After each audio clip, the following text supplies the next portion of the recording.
What's going on, everyone? I'm just a typical, average American here today to react and continue learning about some unique facts about Japan. Part 2. If you haven't seen Part 1, feel free to go check that out first, or stay here in Part 2.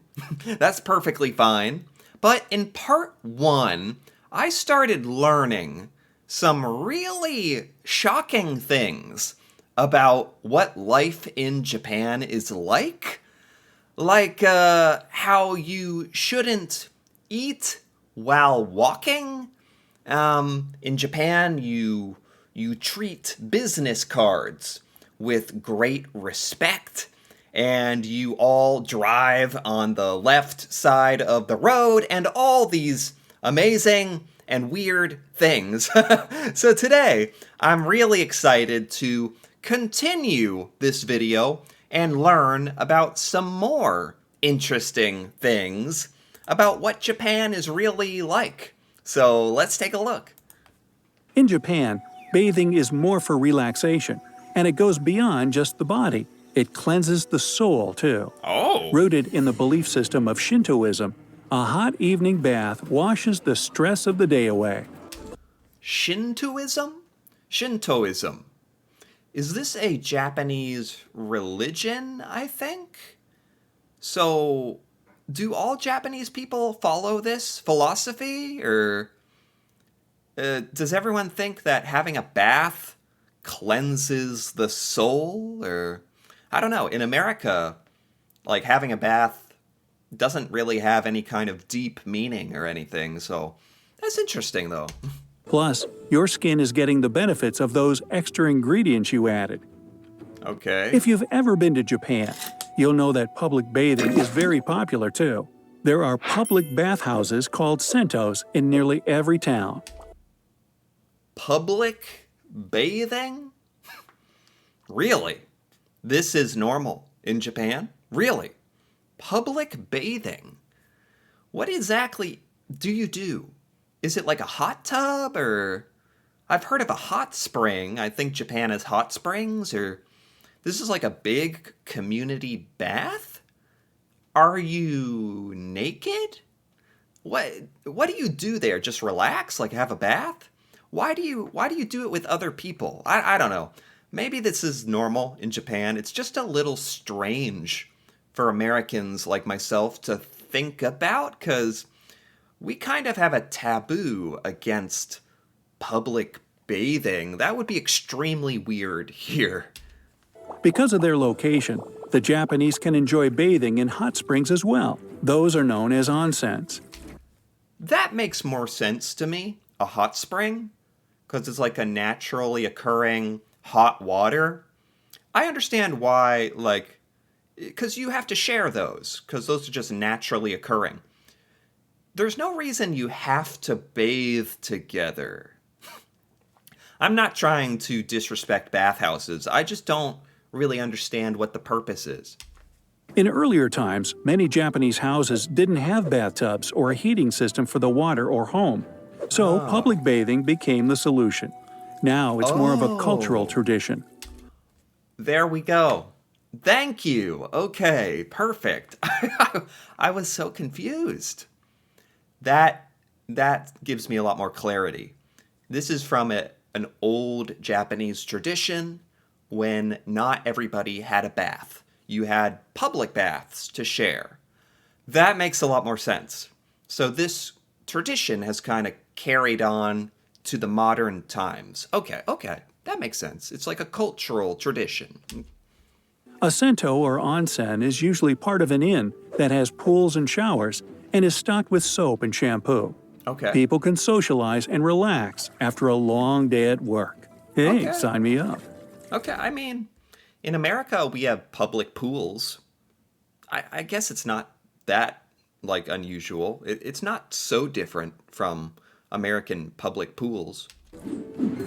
Strolling around Tokyo in the evening, you'll notice people dressed in neat suits just sleeping on the ground like it's their own cozy bed. There's even a word for it in Japanese, Inamuri. Falling asleep on the job shows that you're working hard. So some people even fake it to get a What? What? You can fall asleep at work? That's okay. That means you're working hard.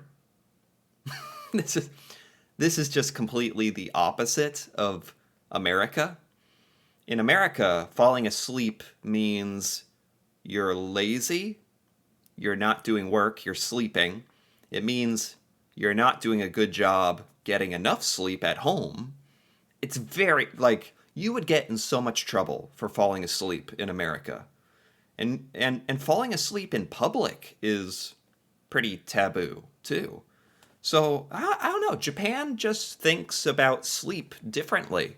I do believe Japanese people work a lot harder than Americans. So, in Japan, you understand people are tired because they're working hard. In America, that is not why we're tired. We're tired because we're staying up late, playing video games or something. appreciation. Wow, getting a pay raise for napping in your office chair. Sounds like fun to me. What? Still, companies and the government alike are doing their best to make people go home earlier. One IT company, for example, makes its employees wear purple capes of shame on the last Wednesday of a month if they work too many hours. This is incredible. This is so funny to me.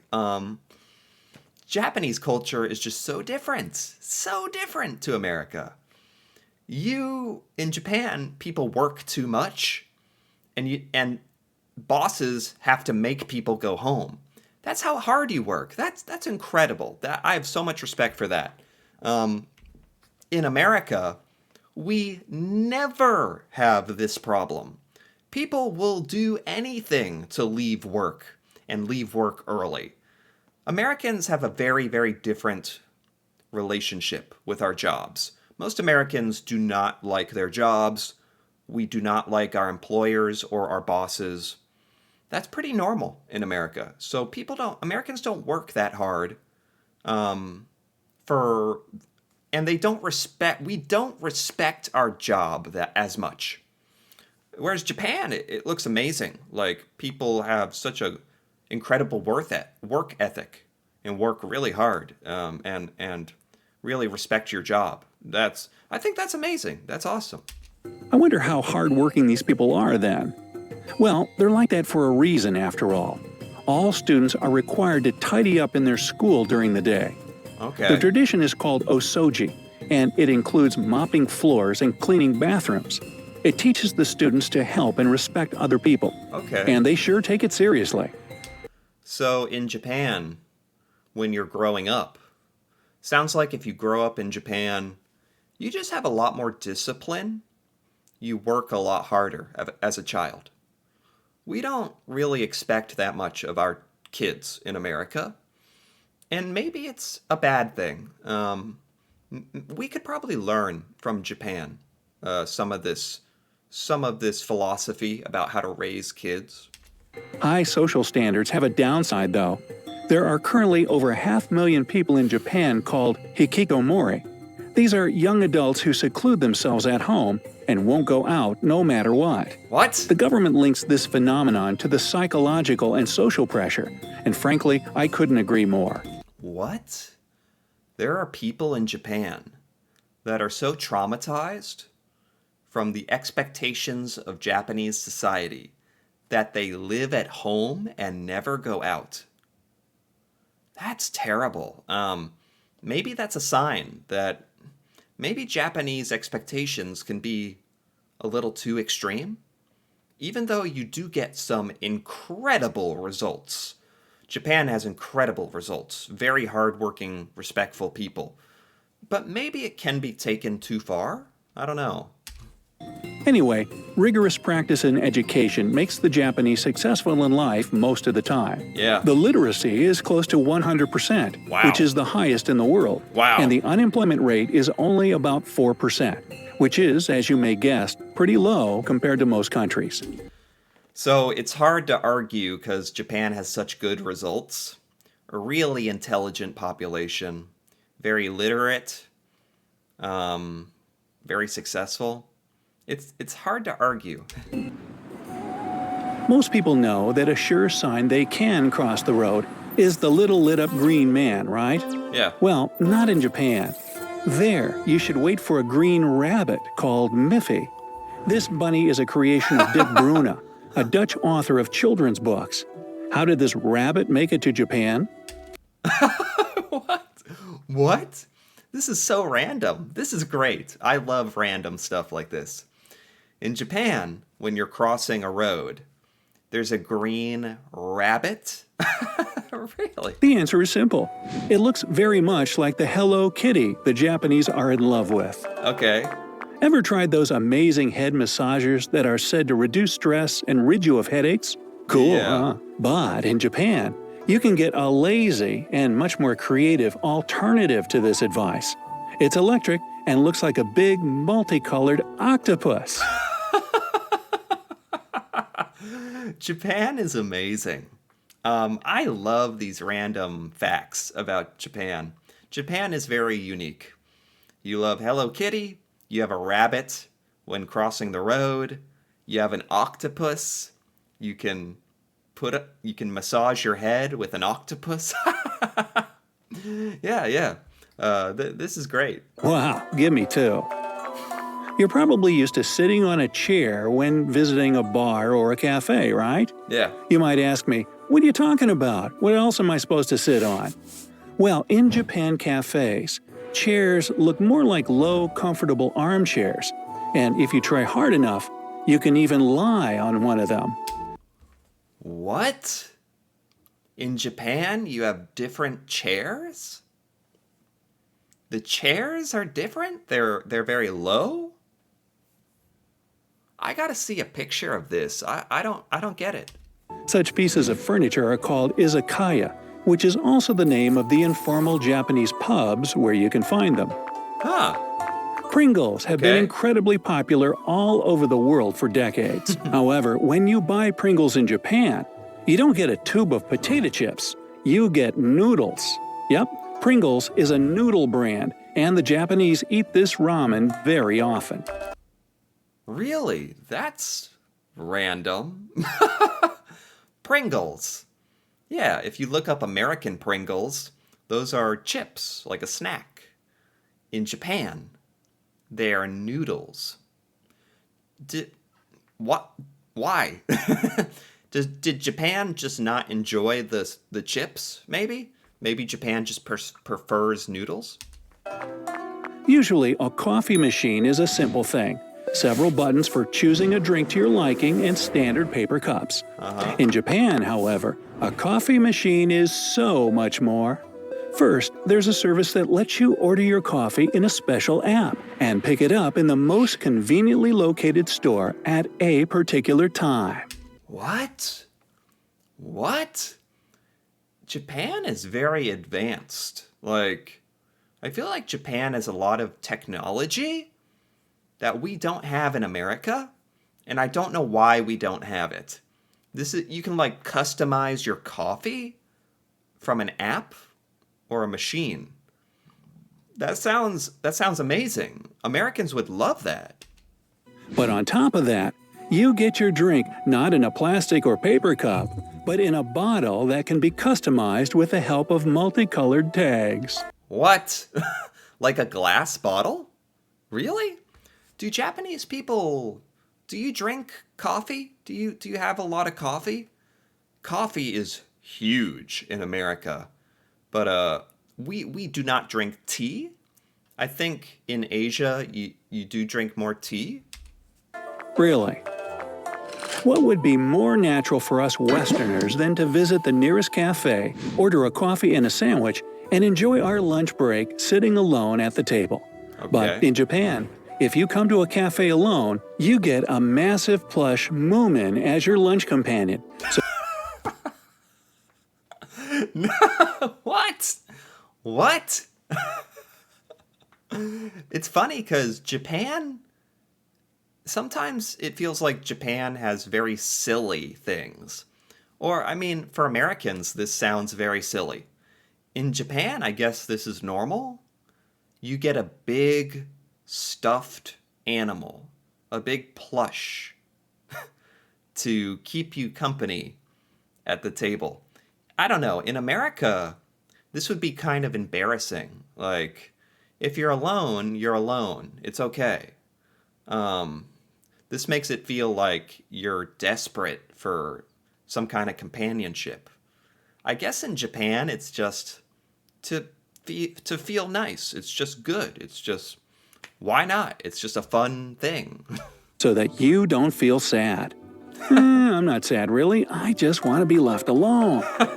Animal-shaped cookies are always fun to eat, aren't they? Yeah. Oh, that feeling of anticipation when you put your hand in the bag and try to guess which critter you're going to eat next, you carnivore.